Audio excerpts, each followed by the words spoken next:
Move on to amendments to and approval of the agenda. I'll take any proposed amendments to the agenda at this I time. have one, Mr. Mayor. Ms. Nagel. I'd like to move to remove 17 CR 02 from tonight's agenda and to reschedule the vote for September 12th. Purpose of delaying this vote is to allow the council time to discuss having a referendum on the November ballot. With my colleagues' consent, wording for the advisory question could be discussed at the September 5th work session. Thank you, Ms. Nagel. Is there a second? Second. Do we take comment on the amendments to the agenda? This is not a legislative enactment. This is administrative. Okay, thank you. All those in favor of the motion?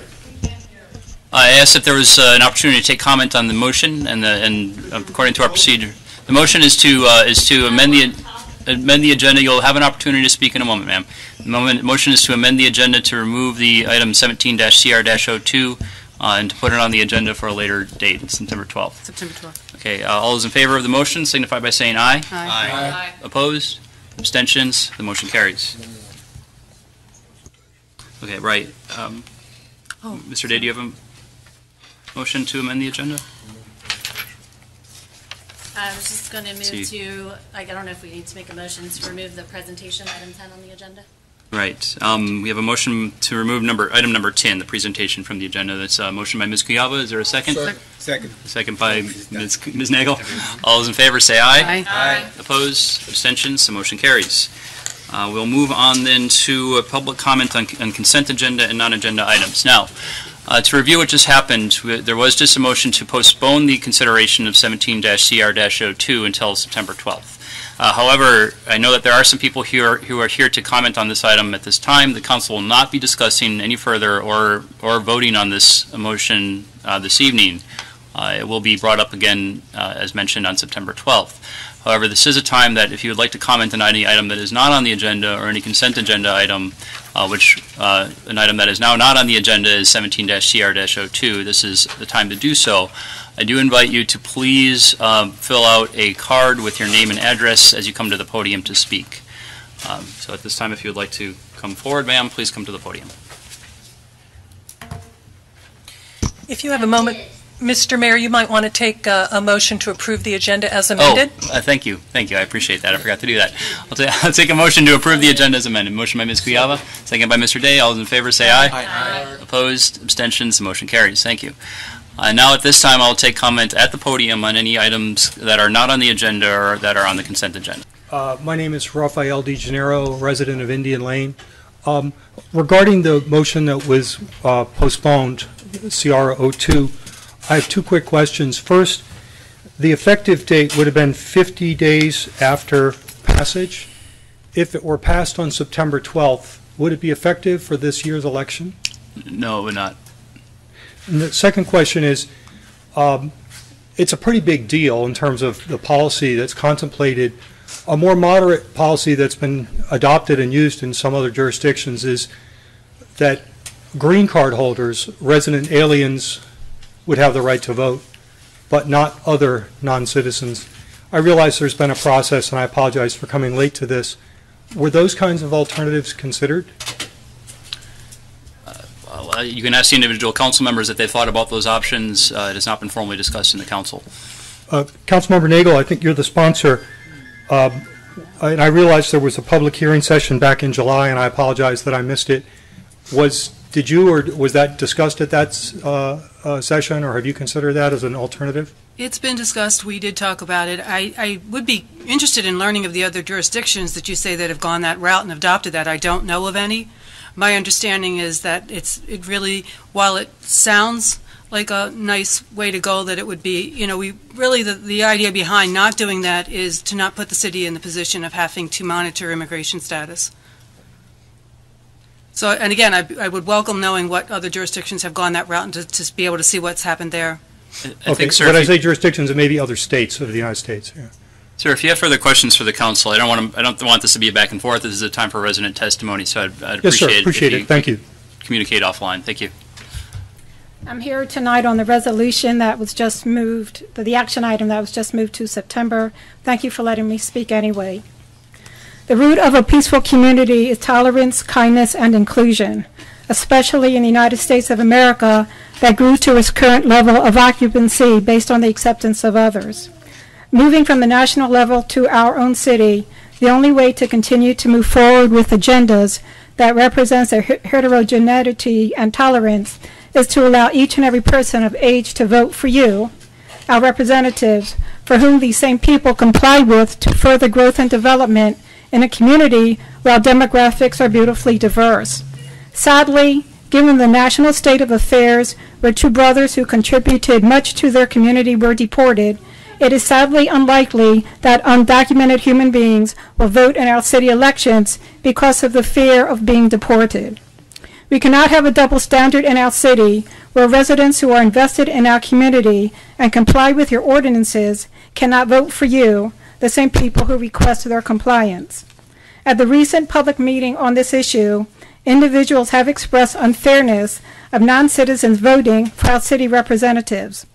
Please remember, we are not discussing the privilege of voting for state and local officials, just those running for our own municipality, the city of College Park.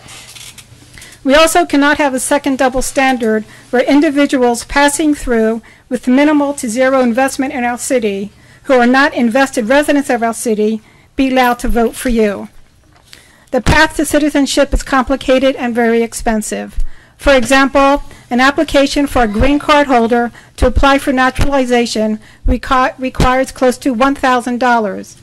$1,000 from laborers and caregivers who have very high standards, impeccable work ethics, and are invested in our city, yet send much of their discretionary income, if they have any, back to their families in their native homeland.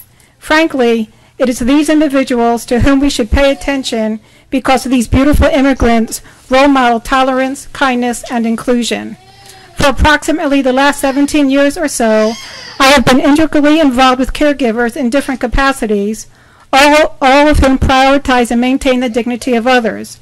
And for over 23 years, it has often been our immigrants who have helped me to upkeep and maintain my property to comply with your ordinances. Therefore, the only choice you and we have is to allow non-citizens who are invested residents of our city to vote for you. Regarding maintaining our own voter registry, this is a separate issue that must be handled on its own. At the recent association meeting last Thursday, August 3, it became clear that the registry might be subjected to the Freedom of Information Act. And since our community should prioritize respect and the privacy of our residents, I do not think our city is ready to maintain its own voting records at this time. What I do recommend is the city prioritizes having the existing voter registration updated to reflect accuracy of residency, clear of double standards, all leading to fair and objective voting behavior. Thank you. Okay. Thank you, Ms. Blumenthal.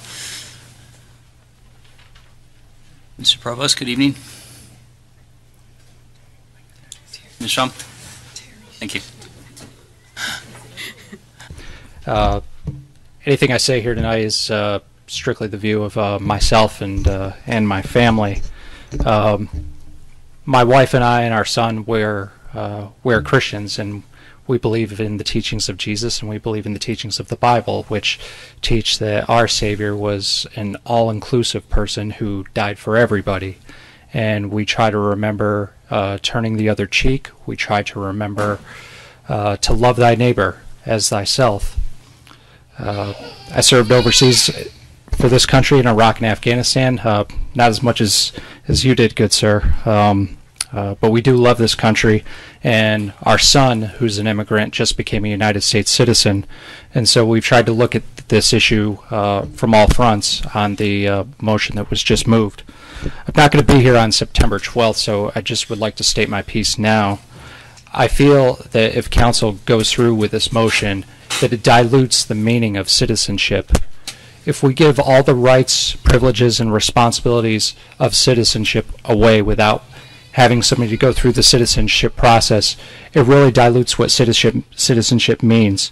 And it means so much to include taking an oath to bear arms on behalf of this country and foregoing all foreign alliances. It amazes me that the people who decry foreign involvement in our elections are the same people that are pushing for non-citizens to vote. Why? This is about political power. we give non-citizens the right to vote, but yet people that own property have been here 40, 50, 60 years, they can't do what they want on their own property, and a man's home or a woman's home is supposed to be their castle. If this is the view that council takes, maybe council should, in the words of the previous speaker, not have a double standard. Maybe non-members of council should also be voting and making the decisions that you make up there. Thank you very much. Thank you, Mr. Provost, and thank you for your service. I'm a student at University of Maryland College Park. I was excited to come here to see you all vote on the agenda item 17, but now that that's been postponed, I decided to take a chance and comment. I just wanted to say I'm strongly in support of the amendment to allow non-citizens to vote. I have friends on campus who have a range of citizenship and immigration statuses. Some are international students here on temporary visas. I've had professors and faculty that are legal permanent residents but have made College Park, the campus, and the community their home for a long number of years, and they have children who are going to the public schools in this area. And also friends who are undocumented, who live on campus, off campus, in housing that, and taking the buses, walking on streets that are all affected by the decisions made at this council. So for me, just on behalf of my friends and the people that I know in the community, if you all do decide in the upcoming meeting to go forth and amend the charter to allow non-citizens to vote, I know it would mean a huge deal to all of my friends and my faculty to engage them and let them know that you care about their input in the decisions that you make and that they're welcome in this community. So thank you. Thank you. Is there anybody else who would like to speak to any non-agenda items or consent agenda items at this time? Okay, seeing none, we'll move on to our consent agenda.